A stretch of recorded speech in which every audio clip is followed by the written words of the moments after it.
सभी भक्तों को जय सिया राम, जय बाबा नीप करोरी महाराज की। कैसे हैं आप सब? आशा करती हूँ अच्छे होंगे, स्वस्थ होंगे। आज मैं आपको बताऊंगी कि बाबा महाराज जी के श्री चरणों से लगे फूल का चमत्कार और हम उन फूलों को किस तरीके से अपने साथ रखें, कहाँ रखें, जिससे कि बाबा महाराज जी का हम आशीर्वाद प्राप्त कर सकें। आज की वीडियो थोड़ा सा लंबा हो सकता है, लेकिन आपको मैं इस वीडियो के माध्यम से ये बताना चाहूँगी कि हम जो फूल लेकर आते हैं, हम उसका किस तरीके से सही से उनको हम अपने प्रयोग में लेकर आ सकते हैं। उनको हम बाबा महाराज जी का, या हम कहीं पर भी मंदिर में जाते हैं तो हम सिर्फ ये नहीं है कि बस फूल ले आए और हमारा काम ख़त्म हो गया और हम कुछ दिनों के बाद उनको किसी पेड़ के नीचे रख देते हैं या फिर किसी कोने में रख देते हैं। आज मैं आपको इस वीडियो के माध्यम से ये जानकारी देना चाहूँगी कि आप उन फूलों का क्या करें। देखें, सबसे पहले तो हमें जब हम दर्शन करने के लिए जाते हैं, आपने देखा होगा, आप में से बहुत सारे भक्त जो श्री कैंची धाम गए हैं या जो जाना चाहते हैं, ये वीडियो उनके काम की है। देखें, जब हम बाबा महाराज जी के दर्शन करते हैं ना, और जब हम कंबल चढ़ाते हैं बाबा महाराज जी को, तो पंडित जी उस कंबल पर फूल रखकर हमें वो कंबल वापस देते हैं, है ना। फिर हम बड़े ही माथा उसको लगाते हैं, मतलब हमारे मन में जो एक लालसा होती है ना कि हमें बाबा महाराज जी के श्री चरणों से लगे कुछ फूल हमें मिल जाए। ये होता है ना, हम सब के साथ होता है ये, है ना। तो हम उस फूलों को लेते हैं। एक बार मैं पीछे हनुमानगढ़ी गई, तो जब वहाँ पर हनुमानगढ़ी में मैंने दर्शन करे तो पंडित जी सामने खड़े थे और वहाँ पर ना हनुमान जी बाबा जी के चरणों में ना फूल रखे हुए थे, मतलब अर्पण किए हुए थे उन्हें। तो मेरे मन में बहुत आ रहा था कि मैं पंडित जी को कैसे कहूँ कि मुझे पंडित जी इसमें से एक फूल उठा के आप दे दें। लेकिन अब क्योंकि मन में मेरे आ रहा था तो मैंने पंडित जी को ना बड़ी ही हिम्मत करके बोल दिया कि पंडित जी मुझे एक फूल दे दीजिए। पहले तो पंडित जी नहीं देना चाह रहे थे क्योंकि बहुत सारे भक्त थे, है ना। लेकिन फिर भी पता नहीं पंडित जी के मन में क्या आया, उन्होंने मुझे एक फूल उठाकर वहाँ से मुझे दे दिया और मैंने बड़ा माथे से वो पुष्प लगाया। तो मेरे साथ में जो और भी 2-4 भक्त थे ना, अब वो भी कहने लगे, तो फिर पंडित जी ने उनको भी दिया। मन को बड़ा ही सुकून और एक मतलब वो मैं आपको कैसे बताऊं कि जो एक होता है ना, प्रभु के चरणों से लगे जो फूल मुझे मिले ना, सच्ची बता रही हूँ आपको, मन बड़ा ही मेरा इतना खुश हुआ ना, बस क्या ही बताऊं। अब मैं आपको ये बताऊंगी कि आप उन फूलों का फिर क्या करें, और साथ साथ बाबा महाराज जी की ये एक छोटी सी लीला भी बताऊंगी। इन्हीं फूलों से बाबा महाराज जी ने वो कौन सा चमत्कार किया था और वो कौन सी लीला की थी। देखिए, जब आप वो फूल आपको जब मिलता है ना श्री चरणों से लगा बाबा महाराज जी के, तो आप सर्वप्रथम तो उसको अपने माथे से लगाएं, है ना, क्योंकि ये बाबा महाराज जी का आशीर्वाद है। ठीक है, आप जब सफ़र के दौरान होते हैं तब आप में से हम सबको ही ये लगता है कि अब हम इसको कहाँ रखें, कैसे रखें। तो आप बिल्कुल साफ, चाहे आपको कागज़ मिल जाए, चाहे कोई भी कपड़ा साफ हो, साफ रुमाल हो, आप सर्वप्रथम तो आप वो फूल जो है उसमें बांधकर और आप अपने पर्स में रख लीजिए, है ना। फिर जब आप घर वापसी आएंगे, आपने क्या करना है कि उस फूलों को, ये नहीं है कि आपने बस ऐसे ही किसी भी चेन में रख दिया और फिर अब आप घर आके ढूंढ रहे हैं कि अरे हमने तो इस चेन में रख दिया था, हमने उस बैग की उस चेन में रख दिया था, ऐसे नहीं करना, है ना। और ज़्यादातर हम लोग क्या करते हैं, माला हो गई या फूल हो गई, हम कुछ दिनों बाद जब वो सूख जाते हैं ना, 2-4 दिनों बाद, तो हम किसी पेड़ के नीचे रखे आते हैं, पीपल के पेड़ के नीचे रखे आते हैं, है ना, और या फिर हम किसी कोने में, किसी गमले में ऐसे ही रख देते हैं। नहीं, हमें ऐसा नहीं करना है। देखें, अनादर नहीं करना है। आप उसका क्या करें, जब आप दर्शन करके अपने घर वापसी आ जाते हैं, आपने क्या करना है। देखें, कंबल आपको मिलता है, कंबल के ऊपर मैंने वीडियो बनाया हुआ है कि आप कंबल को किस तरीके से रखें, है ना। लेकिन आपने उस फूलों का भी क्या करना है, ये आशीर्वाद है बाबा महाराज जी का। आपने उन फूलों को निकाल कर सर्वप्रथम तो या तो आप लाल रंग का कपड़ा ले लीजिए, या छोटी छोटी पोटली आती है ना, छोटी छोटी पोटली आती है, आप वो ले लीजिए। आप कोई साफ लाल कपड़ा ले लीजिए, या जो भी आपके पास साफ कपड़ा हो, उसमें उन फूलों को बांध कर आप अपने घर की अलमारी, जहाँ पर आप अपने पैसे आदि या जो भी सामान आपका रखा होता है ना, जिसे कहते हैं हम साफ शब्दों में तिजोरी बोलते हैं, है ना, जहाँ पर आप अपना पैसा सब कुछ रखते हैं, आप सर्वप्रथम बाबा महाराज जी का नाम लेकर वो बाबा महाराज जी के प्रसाद रूपी फूलों को आप सर्वप्रथम अलमारी में रख दीजिए। ये आशीर्वाद है बाबा महाराज जी का, है ना। अब आप क्या कर सकते हैं, ऐसे ही आप उन फूलों को मंदिर में भी रख सकते हैं, जो आपका मंदिर है ना, आप वहां पर भी रख सकते हैं, ठीक है। और इस तरीके से आपने रखना है कि वो बाबा महाराज जी का आशीर्वाद है। या फिर जो जेंट्स होते हैं, अगर वो अपने पर्स में छोटे छोटे से जो बैग आते हैं ना प्लास्टिक के, आप उसमें भी रख सकते हैं। ये बाबा महाराज जी का आशीर्वाद है ना। मतलब ये कहने का है कि आपने उन फूलों को ऐसे ही अनादर नहीं करना है।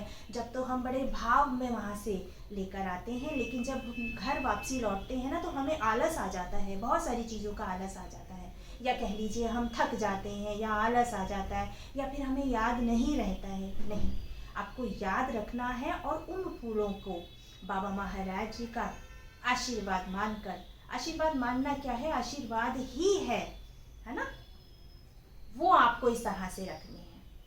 अब मैं आपको ये बताऊंगी कि वो फूल जो है वो क्या चमत्कार कर सकते हैं, किस तरह से वो काम करते हैं, है ना।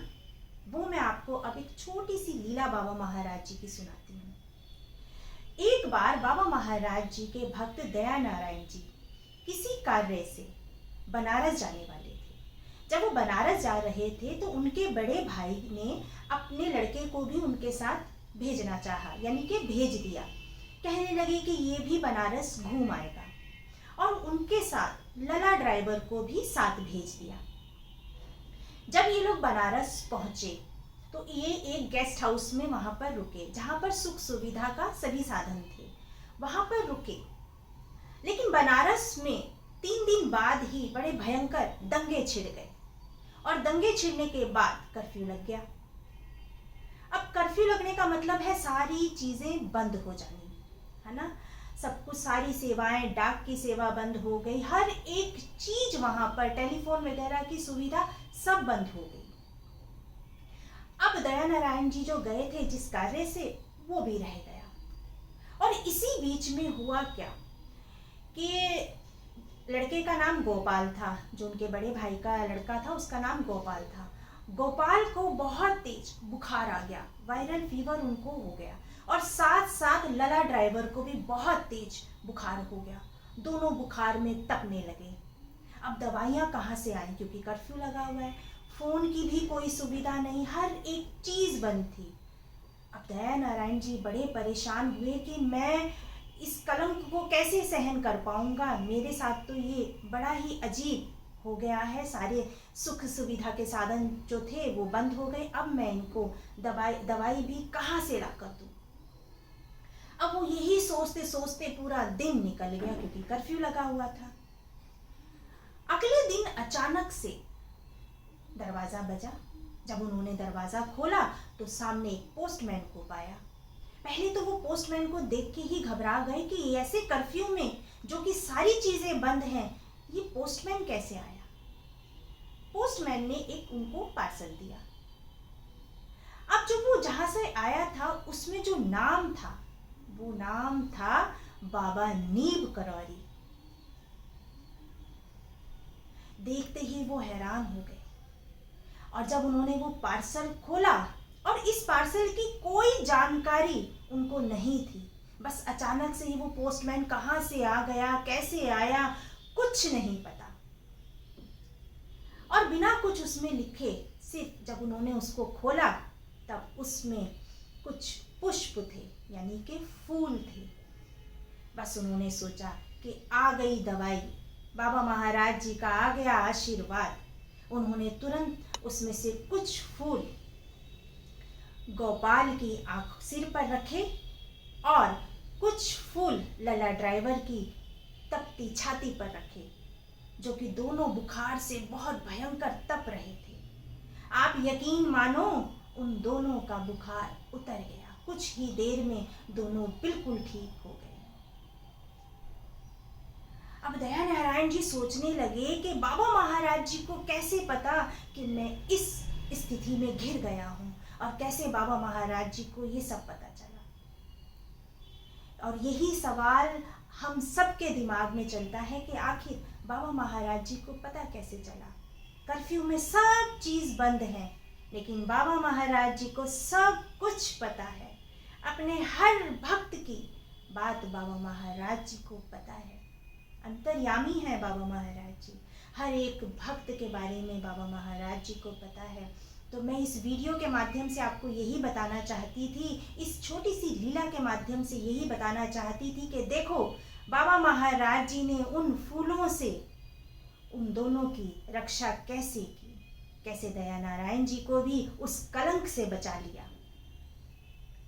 ये हैं बाबा नीप करौरी महाराज जी, हमारे प्यारे बाबा महाराज जी। तो मैं आपसे यही कहूँगी कि जब भी आप श्री कैंची धाम जाएं, या बाबा जी के किसी भी धाम जाएं, या मंदिर में कहीं पर भी जाएं, कोई से भी मंदिर जाएं, जब हम वहाँ की माला या पुष्प लेकर आते हैं तो आप उसको किस तरह से रखें, है ना। अपनी जो भावनाएं हैं ना, जैसे हम बाबा जी के कंबल को अपने से दूर नहीं कर पाते हैं ना, बड़ा हम लोग बाबा महाराज जी का हम यही समझते हैं कि बाबा महाराज जी ही साक्षात हैं, है ना। अति प्रिय बाबा महाराज जी को कंबल, ऐसे ही इन फूलों को भी आप सोचें कि हर एक कण कण में बाबा महाराज जी हैं। बाबा महाराज जी का आशीर्वाद हम सबके साथ है। तो कभी भी फूलों का अनादर ना करें। जब भी कैंची धाम जाएं और आपको कंबल के साथ फूल मिले तो अवश्य जो मैंने बताया है वो ज़रूर करना, और फिर देखना। फिर आप मुझे ज़रूर कमेंट के माध्यम से बताएंगे कि सुरभि जी, आपने जो कहा था ना वो बिल्कुल सही कहा था। मैं ऐसे ही नहीं कहती कि बाबा महाराज जी से जब भी जुड़ें, दिल से, पूरी श्रद्धा से और पूरे भाव से जुड़ें, क्योंकि बाबा महाराज जी अपने सभी भक्तों के दिल और दिमाग में क्या चल रहा है वो जानते हैं। सबकी सुनते हैं बाबा महाराज जी। बस होता ये है, कभी किसी की जल्दी सुन लेते हैं, किसी की थोड़ी देर से सुन लेते हैं, लेकिन सुनते ज़रूर हैं, है ना।